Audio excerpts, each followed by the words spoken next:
Il faut mettre fin à cette dictature, déclare l'ancien président de la République, le président honoraire, le sénateur à vie Joseph Kabila Kabange, dans une interview qu'il a accordée à la Libre Belgique.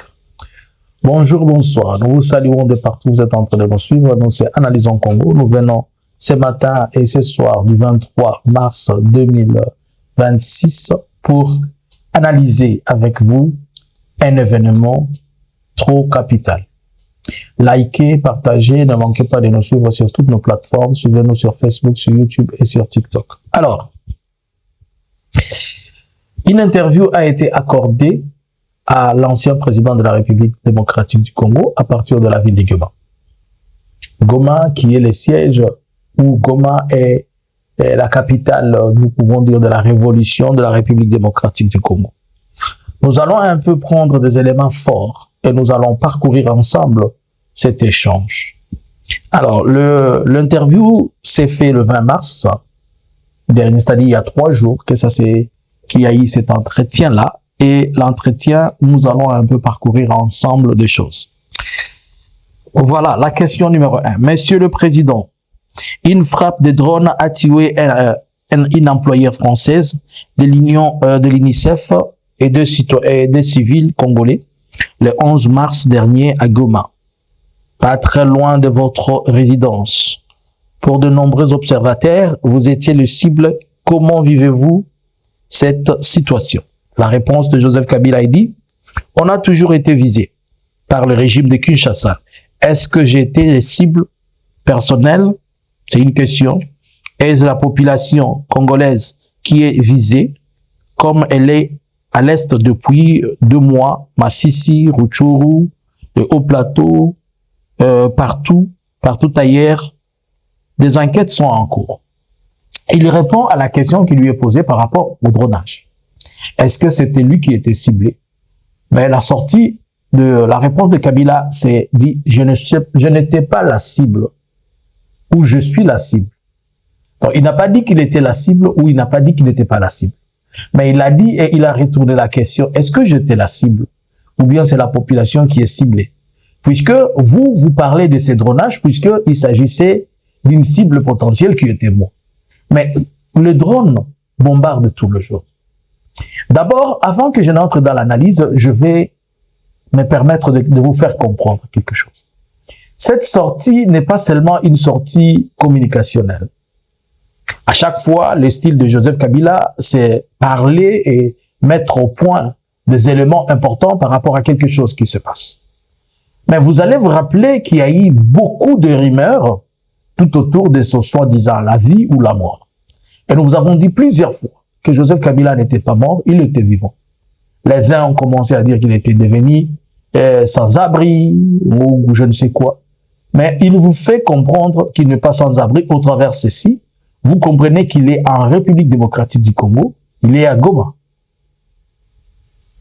2, vous comprenez qu'il est en vie.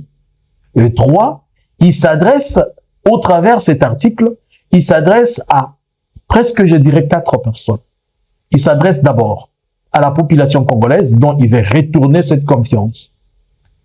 Deuxièmement, il s'adresse à la communauté internationale en utilisant ces cibles de la Libre Belgique. Il s'adresse à un journal international pour que ce dernier soit à mesure de pouvoir passer un message sans que ce soit lui qui le dit. La stratégie qu'il a optée et le mécanisme par lequel il est passé, il est suffisamment parfait. Mais aussi, il envoie un message à ceux qui sont en train de gouverner, et particulièrement à la personne de Félix. Il lui parle sous pli fermé au travers ce journal. Et n'oublions pas que aussi il s'adresse à l'Afrique entière avec tous ses dirigeants. Et 5e, Kabila laisse du feu sur la toile, où la toile va se satirer et les gens vont débattre à son sujet. Même à Kinshasa, où ils sont contre lui, ils vont parler de ce qu'il a fait. Et même s'ils se taisent, les réseaux sociaux vont parler. Et même s'ils ne veulent pas parler, les SMS, les tweets, les consorts et WhatsApp, ça va passer puisque c'est un élément important. Il répond à la Belgique en disant, non, le problème, ce n'est pas que moi je sois droné. Le problème, c'est que vous êtes en train de faire semblant. On drone tout le jour les citoyens congolais. Ils sont dronés de partout. Ils sont tués. Et qu'est-ce que vous en faites? Et il continue. On lui pose la deuxième question. Écoutez, votre statut d'ancien président de la République est malmené. Votre immunité parlementaire a été levée. Vous avez même été condamné à mort par la justice congolaise pour votre rôle présumé à la tête de la rébellion AFDL M23, AFC plutôt, AFC bar M23. Comment envisagez-vous l'avenir dans ces conditions? Écoutez sa réponse. Je suis serein, très serein. Je constate que partout où je passe, les responsables de ces pays me voient comme un ancien président Kabila. Mais pour moi, l'essentiel, c'est la situation que je vis aujourd'hui. Notre pays et sa population par rapport à ce qu'on leur avait légué à M. Félix, le président actuel, en 2019, beaucoup évoquent la balkanisation. Moi, je parle de la soudanisation de la crise en RDC. Il y a pas de point commun entre ce qui traverse notre pays et ce qui amène l'implosion au Soudan. Ça, c'est un élément important que moi j'ai trouvé dans ce discours. Écoutez ce que Kabila dit. On lui pose la question. On a pris tes immunités, on a fait ceci, on a fait ceci. Mais comment tu envisages et comment tu vois? Il dit non. Écoute la réponse de cet homme, c'est tellement sage. Il dit, je suis serein et trop serein. Mais je l'ai remarqué, partout où je passe, on me considère toujours comme ancien président de la République, parmi les autorités de ce pays. C'est-à-dire, Kabila est en train de dire que moi, je me suis éclipsé. Mais les gens continuent à me prendre pour le président. C'est pas moi. C'est eux qui me prennent pour un président. C'est eux qui sont en train de dire de moi que je suis un président. Et moi, je l'ai pas dit. Mais j'ai accepté c'est que j'ai pris ce ils ont pris comme décision. Par ailleurs, l'essentiel pour moi aujourd'hui, c'est la population et la situation dans laquelle nous sommes. Et nous sommes dans la soudanisation de la situation. Oh my God. Ça, c'est un mot nouveau que le monsieur nous amène. Comme il a toujours amené des choses pour nous compliquer. Mais au moins, il dit quelque chose qui est vrai. La soudanisation de la situation. C'est quoi? Qu'est-ce que Kabila veut dire par la soudanisation, au lieu de parler de la balkanisation? La balkanisation, c'est lorsque, vous comprenez, le pays est coupé. Mais c'est la soudanisation qui va nous amener à la balkanisation. La soudanisation de la situation, c'est-à-dire, il y a tous les éléments qui nous amènent petit à petit à ce que notre pays ait le visage du Soudan. Le Soudan, il y avait un groupe au sud et c'est du nord. Et ils se combattaient, ils ne voulaient pas s'entendre, ils ne voulaient pas discuter. Et au finish, les uns comme les autres ont trouvé qu'il fallait seulement couper le pays. Et c'est dans ce sens que le Messie alerte et dit non, nous sommes en train d'aller petit à petit vers ce qui s'était passé au Soudan et que la soudanisation de la situation ne nous tombe sur dessus. À cause de quoi? Nous les avons laissé un pays tout entier en 2019. Maintenant, il faut leur poser la question. Une session du pays entre l'Est et l'autre entre l'Ouest pourrait se produire. Je ne le pense pas, mais il faut bien reconnaître que les ingrédients sont en place et si on ne gère pas bien la crise, on risque d'avoir la situation qui sont tout à fait incontrôlées, qui sera tout à fait incontrôlée. Joseph Kabila répond, il dit que je ne suis pas en train de parler de la balkanisation, mais je suis en train de vous montrer que il est possible que il est possible que le pays s'embrase et les pays se découpent, puisque je vous alerte que tout ce que je suis en train de voir, ce sont les choses qui peuvent nous amener si on ne gère pas bien cette crise. Il faut bien gérer la crise pour que la crise ne nous produise pas les mal. Et on lui pose la question, selon vous, gérer la crise veut dire quoi? Cela veut dire avoir une bonne lecture de la situation, identifier les problèmes et par la suite, identifier les pistes de solutions. C'est ce qu'on avait fait en 2001. Il lui dit, cela veut dire une bonne lecture de la situation. il a raison. Félix ne comprend pas la lecture, ne comprend pas bien la situation dans laquelle on est en train de traverser. Félix est en train d'attribuer cette situation au Rwanda. Alors que le problème, ce n'est pas le Rwanda, le problème, c'est ce qui est à l'interne. Félix voit dans ses problèmes un étranger, alors qu'on est en train de lui montrer ce qui est vrai. Mais s'il ne connaît pas les problèmes, s'il n'identifie pas, s'il le retrouve et il n'arrive pas à trouver solution à ses problèmes, cela veut dire la crise aussi n'aura pas de réponse. Le monsieur continue à dire, soit on continue la guerre, soit on fait la paix. On était peut-être très jeunes, mais je pense qu'on était plus sages que la plupart des vieux d'aujourd'hui. On a levé l'option de faire la paix en réunifiant le pays. Ça a été tout un chemin qui nous a permis de laisser ces pays unis, réconciliés. Pas nécessairement à 100%, mais réconciliés, on était très loin de la situation actuelle qui fait de tribalisme, de népotisme, avec une vraie dictature qui vient de s'installer. On était trop jeunes. Mais nous étions sages plus que les vieux d'aujourd'hui. C'est-à-dire, l'intelligence et la sagesse que Kabila avait à 29 ans, elle dépasse les 70 ans de Félix. Est-ce que vous comprenez ça? Le Messie, on le gifle directement comme ça. Il dit, nous, on était trop jeunes. Mais comme nous, on était trop jeunes, on a réfléchi plus que ceux qui sont aujourd'hui des dictateurs, des tribales, des népotistes. Et certes, la paix, on l'avait amorcée, on a fait. On n'a pas eu le 100%. Mais la sagesse qu'on avait de la jeunesse, elle est plus forte que le vieux d'aujourd'hui. Maintenant, si le Messie, à cet âge-là, il était sage de cette manière, mais aujourd'hui... Donc, Félix, là, qui vous baguette, on était sage quand on était jeune. Et notre sagesse est plus sage que les vieux d'aujourd'hui. Donc, à 29 ans, un garçon de 29 ans, de 30 ans, est trop sage, plus qu'un papa avec les bandits.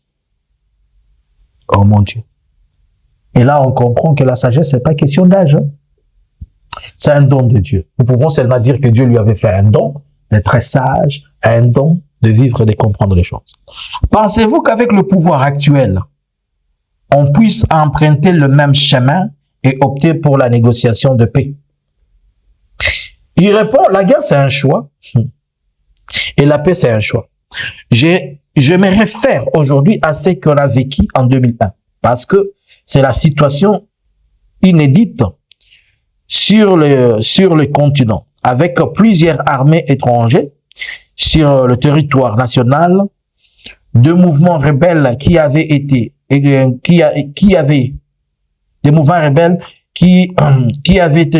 pris le contrôle tantôt de l'Est, tantôt de l'Ouest, tantôt du Nord, et plusieurs groupes armés. Dans ce contexte, opter pour la paix n'était pas facile. En septembre 2001, on avait eu un sommet à Luanda, en Angola, avec nos alliés. Il a essayé un peu d'expliquer les choses qui se sont passées. Il se réfère à la situation actuelle en se basant sur ce qui s'est passé en 2001. En 2001, on était dans la même optique de choses. Mais on devait se décider, est-ce qu'on doit faire la paix ou on doit faire la guerre? Mais il a compris que faire la paix, c'était un long processus, mais il fallait choisir. Mais est-ce que Félix veut la paix ou bien il veut la guerre? Félix est un va en guerre qui ne veut pas la paix. Et nous avons tous compris que la guerre profite à Félix et à son clan, ainsi donc ils ne peuvent pas. Mais Kabila dit 5 ans plus tard, 7 ans plus tard, ou plutôt 5 ans plus tard, on est toujours dans la même foutaise de la guerre. Après 7 années, on se retrouve dans la même foutaise de la guerre. Alors que nous avions laissé des éléments. Vous ne comprenez pas ce qui est en train de se passer ici. Kabila n'a pas dit « je suis l'homme de la situation ». Il a présenté à tout le monde les pistes de solutions. Par contre, il y a quelqu'un qui a le gouvernail et le contrôle du pays, mais il ne maîtrise pas la situation. Et on lui présente un topo bien mesuré qui puisse amener solution au problème, mais le Messie est loin du problème. Votre présence à Goma, siège de l'AFC, par M23, suscite de bien d'interrogations que de réponses. Et vous suscite bien d'interrogations. Que répondez-vous par rapport à ça? Il répond ceci. Goma, c'est chez moi. Je vous reçois dans ma maison que j'ai achetée en 1999. Il n'était même pas encore président. Goma, c'est chez moi. Je vous reçois dans la maison que j'ai achetée en 1999. Félix, montre-nous, dit aussi Mbujimaï, c'est moi. Je vous reçois dans la maison que j'ai achetée en 1900, même en 1997, 96. Le Messie dit, Goma, c'est chez lui. Il vous reçoit dans sa propre maison. Fini les débats. Oh, il est à l'Est, pourquoi? Il est chez lui, dans sa maison. Est-ce qu'il est là dans la maison de quelqu'un d'autre? Est-ce qu'il habite dans un hôtel? Est-ce qu'il est venu squatter, je ne sais pas, chez qui? Il est chez lui. Il a acheté sa maison en 1999. Il n'était pas encore président. Akangi minoko batu nyoso bachaka makelele haïba mbongo na biso ya haïba mbongo na bino avance à la présidence aïnanda siko ya bino siko président na biso ya lelo avance à la présidence aïna nini avant à la présidence azaki Mario et pas Denise Nyakel. Est-ce qu'il peut encore retourner dans cette ville nous dire je vous reçois dans ma maison de Mario? Bobo mangaite zanga tellement na zozongi la kamakambo. L'acharnement contre ma personne et contre ma famille politique a commencé depuis 2019. Bien avant la naissance de l'AFC M23, je considère que je suis en droit d'être en contact et parler avec tous les Congolais en ayant comme objectif principal la cohésion, la recherche de la paix. Pour moi, c'est même une mission. Le débat sur Kabila il est de l'AFC, il est ceci, il est cela, il vous a répondu très bien. On a commencé à chercher sa peau, l'AFC n'était pas encore né. On a commencé à vouloir le voir dans une cercueil, l'AFC n'était pas encore né. Maintenant, aujourd'hui, s'il se retrouve dans une zone qui appartient à l'AFC alors qu'il a une maison. Donc, vous voulez dire que tout le monde qui a une maison à Goma et qui est à Kinshasa, il doit détruire et brûler sa maison. Depuis que vous êtes président, vous continuez à maintenir vos adresses à Bruxelles ou ailleurs. Pourquoi vous ne le changez pas aussi? Le Messie a clos le débat sur lequel on doit lui accuser qu'il appartient à l'AFC ou à ceci. Il a choisi PIC et il a donné des réponses aux questions les plus importantes et les plus essentielles.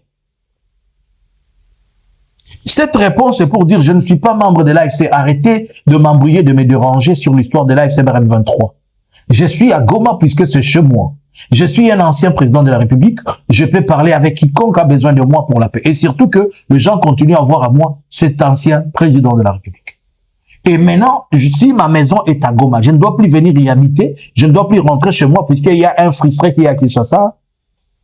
Chaos debout. Là, moi, je pense qu'on a donné un double patte à Félix, il est tombé par terre. Qu'est-ce qu'il va dire? Ce sont les Bahati Lukwebo qui pleurent et disent, nous avons nos maisons là-bas. Mais les maisons des Bahati Lukwebo, si Bahati décide d'aller en vacances là-bas, il ne peut pas aller puisqu'il est en prison. Mais les autres sont libres. Il a sa maison qu'il avait là-bas. Vous avez évoqué une mission. Comment voyez-vous votre rôle demain? Je ne pense pas à demain. Je pense aujourd'hui. Je l'ai déjà dit en mai dernier, il faut mettre fin à cette dictature, à cette tyrannie qui vient de s'installer. Il répète ce qu'il avait dit. Il faut mettre fin à cette dictature et cette tyrannie. Oh, on est bien que Félix Sikoy Matsaki Mafuta. Félix dit maintenant, comme on dit que je suis, il faut mettre fin à ma dictature, maintenant je vais encore coincer. Je vais encore, puisque Félix, quand vous lui dites des faits qui sont réels, au lieu de le prendre, lui, les faits qui sont réels, lui, il s'embourbe et il se plonge dans une histoire, il se laisse dedans à cause d'un orgueil qui n'a pas de fondement. Il répète que ce que je vous dis maintenant, je l'avais dit au mois de mai, il faut mettre fin à cette dictature. Maintenant, tous ces éléments sont devant la Belgique. Quel sera le comportement du royaume de la Belgique? Quel sera le comportement de toute l'Union européenne, puisque ce message est envoyé directement chez eux. Le monsieur que vous êtes en train d'appuyer, c'est un dictateur. Nous lui avons laissé les pays, regardez comment il est aujourd'hui. Regardez ce qu'il a fait, regardez ce qu'il a fait. Est-ce que la Belgique va vouloir se laver les mains? Puisque ça, ce sont des accusations aussi vis-à-vis d'eux. Est-ce que la France, la Grande-Bretagne, lui dit ça? Maintenant, là, je suis sûr qu'on est en train de téléphoner. Kabila lui dit, mais papa, doser un peu, doser, ne fais pas. Il va pas faire une autre sortie. Il était juste en train de faire une mise au point. Une mise au point, c'est-à-dire, il était en train de faire une agistation. On est en train d'agister certaines personnes ici. Cette tyrannie qui vient de naître. Et pour y arriver, il faut la mobilisation, la sensibilisation de tous les Congolais, qu'ils soient en exil ou à l'intérieur du pays. Il faut que ce soit une mission pour chacun de nous et pour en finir avec un régime. Les Congolais ont à l'air dispositif l'article 64 de la Constitution congolaise. Tout Congolais a l'obligation de faire échec à tout individu, groupe d'individus qui prend le pouvoir par la force ou l'exerce en violation de l'article de ce dernier. Kabila n'a pas dit je vais chasser la tyrannie ou la dictature. Il dit il faut chasser, mais ce n'est pas moi, c'est les Congolais qui doivent le faire. Kabila ne vous dit pas que c'est lui qui va prendre les armes, il vous dit vous. Si vous trouvez que votre pays est dans cette tyrannie, que vous soyez à l'étranger, que vous soyez où, vous devez goûter ce pouvoir, car la Constitution vous l'autorise. Et effectivement, il ne fait que nous interpeller et il ne fait que rappeler aux Congolais. C'est votre responsabilité. D'après tout, ce n'est pas la responsabilité, celle de la personne de Kabila. Il dit, parlant de la Constitution, le pouvoir en place à Kinshasa ne cache plus son intention de réviser la Constitution. Et Kabila s'étonne, il pose la question, quelle Constitution? Effectivement, c'est quelle Constitution? Pourquoi? Puisque les gens de l'IDPS n'ont jamais reconnu la Constitution, ils avaient même refusé d'aller au référendum de cette Constitution. Vous voyez le contraste et l'incompréhension qu'il y a entre les choses. Ils avaient refusé même d'aller à la référendum. Mais comment, aujourd'hui, ils sont en train de parler de vouloir changer ou réviser une Constitution qui n'ont jamais reconnu et qui n'ont jamais accepté, mais les mêmes personnes ont prêté serment sur cette même Constitution qui rejettent, et sur cette même Constitution qui disent que c'est une Constitution de l'étranger, ils veulent la réviser. Ce n'est pas révisé, ce n'est pas modifié. Par contre, Kabila fait mention d'une chose importante. Il dit, je pense que l'idée, c'est plutôt l'adoption d'une nouvelle Constitution. Tout ce troupatouillage est dangereux, extrêmement dangereux. Bah, moi, en gros, il peut se rabattre, il passe. Tripatouillage. Donc, les potopotes, tous ces potopotes que vous êtes en train de voir, c'est plus que les gens veulent. Ce n'est pas changer la Constitution, mais amener une nouvelle Constitution, puisqu'ils n'ont jamais reconnu cette Constitution existentielle. Kabila finit le débat sur la question de la Constitution. L'IDPS n'a jamais reconnu la Constitution. Ils n'ont jamais accepté la Constitution. Il continue. Pourquoi est ce danger? C'était fastidieux d'arriver à l'adoption de cette Constitution en 2006. C'est par son bail qu'on a réuni le pays. Aujourd'hui, il a zéro raison qui peut convaincre la population congolaise qu'il faut commencer à détricoter ces textes, ces tentatives, ces propos au régime qui ont complètement failli. Le problème ne se situe pas au niveau de la Constitution. Le problème, c'est un petit clan qui cherche à se maintenir au pouvoir. Boum. Cette constitution qui nous a réunis, cette constitution qui nous a amenés ici. Mais aujourd'hui, les mêmes personnes veulent s'attaquer sur cette constitution, c'est-à-dire ils ne veulent pas délimiter du pays. Mais le problème, ce n'est pas ça. Tout ce tripatouillage, tout ce tricotage, ils tricotent ici, ils mettent l'aiguille là-bas, ils mettent les fils ici, c'est puisque les gens ont seulement besoin, un petit nombre de gens. C'est ce que je vous ai toujours dit. Un petit nombre de clans de gens assoiffés qui veulent demeurer au pouvoir, qui se permettent aujourd'hui de chercher à ce que le pouvoir reste entre leurs mains, et c'est pourquoi ils veulent changer la constitution. En 2015, il se disait que vous voulez changer la constitution. Et voici la réponse de Kabila. Nulle part dans mes interventions avec quelques interlocuteurs, que ce soit, je n'ai invoqué la question de la révision de la constitution. Je l'ai même dit publiquement, de 2009, pour moi, cette constitution est sacrée. Kabila dit, je n'ai jamais dit, moi, que je vais changer la constitution. Nulle part. Si vous le dites, vous êtes en train de vous tromper, puisque regardez partout, vous allez voir, je n'ai jamais dit que je vais changer la constitution. Son article 70 prévoit qu'il y ait maximum 2 mandats pour un chef de l'État. Il ne faut pas toucher à la constitution. Ce n'est pas une question personnelle, c'est une question de principe. Mon avenir, ce n'est pas uniquement dans la politique. Quand en 2019, on a fait la reprise à la tête de l'État, j'avais fait ce que j'ai promis de faire. Depuis 2001, la promesse, c'est la réunification, c'est réunifier le Congo, d'amener la paix, la démocratie. En 2019, pour moi, j'avais fait tout ça. 7 ans plus tard, on repart à la réunification du pays, on constate le retour des armées étrangères sur notre sol, tout cela à cause d'une très mauvaise gestion depuis 2019. Regardez la province de l'Ituri. Elle est en feu et en sang. Il y a des tueries il y a des tueries matin, midi et soir. En 2019, ce n'était pas le cas. Full stop.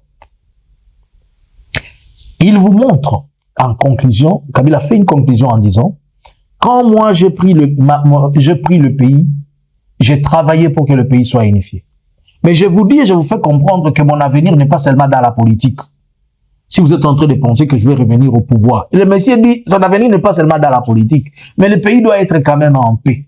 Il vous remet en marge, il vous remet en l'ordre, dit, j'ai laissé ce pays en 2019. Il était uni. Mais 7 ans après, c'est devenu le feu. Regardez ce qui se passe en Ituri. Il fait un gros plan que les gens braquent les yeux sur ce qui se passe en Ituri. Et c'est vrai. L'Ituri est devenu un champ de bataille, un lieu où Luboya fait régner la loi et Félix au profit de leurs intérêts. Ils ne voyaient pas l'intérêt congolais. Alors, ces discours, ou bien cet échange, vient encore une seconde fois de démontrer la capacité et la capacité du leadership du monsieur qui parle des éléments et de problèmes et propose à la fois des solutions qui ne sont pas visibles. Par exemple, dire que la tyrannie et la dictature, s'il vous plaît, elle doit cesser. C'est pour dire que les Congolais, vous voyez la dictature, mais la solution, c'est entre vos mains. Par exemple, quand il dit que tout celui qui est à gauche comme à droite, à l'intérieur comme à l'extérieur, il doit se prendre, il doit s'assumer. Quelque part, il est en train de dire aux gens, mais c'est à vous la responsabilité. Et il nous montre aujourd'hui que la constitution n'est pas le problème. Le problème, c'est que ceux qui veulent changer cette constitution, qui n'ont jamais accepté, qui n'ont jamais admise, ils veulent juste se maintenir au pouvoir. Qu'en dites-vous? Comment trouvez-vous la sortie de ce temps? Je sais que ça va faire débat, mais au moins, il a mis à terre tout le monde sur la question de sa mort. Il a mis à terre tout le monde sur la question de son appartenance dans l'AFC. Il a mis à terre tout le monde sur la question de son retour au pouvoir. Il a mis à terre tout le monde sur la question du pouvoir de Kinshasa, qui est un pouvoir qui est dans la rue, qui ne maîtrise pas et qui ne fait pas. Ça fait mal. Ça va frotter la tête. Ils vont dire libre Belgique. Si tu avais besoin de 2 millions, 10 millions, il fallait nous demander pas cette interview. Et le message est déjà passé. Maintenant, il reste que le Congolais s'approprie de ce que on les a présentés. À vous les commentaires. Que pensez-vous? J'ai traîné puisqu'il fallait quand même que je vous répète et que l'on revienne ensemble sur ça. Mais ce n'est pas encore fini, nous allons partir, on va analyser chose par chose. Puisque quand Kabila parle, il laisse beaucoup de choses qu'il faut entrer en profondeur pour essayer de comprendre. À vous les claviers. So, au moins, nous fingi. Occupé était ça, démon y dépêche. Parce qu'on a pas démon na bango était les marques. So, au moins, nous fingi occupé était. Mais bien, soit bango, comme ça, bango passe, occupé était. Nous sommes en train de voir juste la réponse du Messie. Bonjour, bonsoir. Analysins Congo subscribers.